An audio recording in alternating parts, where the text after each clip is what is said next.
হ্যাঁ দে ক। সবাইকে জানাই আমার পক্ষ থেকে সালাম ও অভিনন্দন আন্তরিকভাবে। আমরা মূলত এই জায়গায় উপস্থিত হওয়ার কারণ একটাই, আমরা এখানকার অনেকেই ছাত্র আছি, আবার অনেকেই যুবদল করি, অনেকে বিএনপি করি, ঠিক আছে।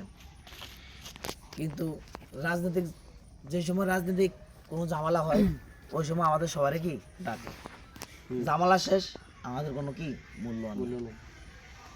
তো এই কারণে আর কি আমাদের উদ্যোগটা ক্লাবের উদ্যোগ।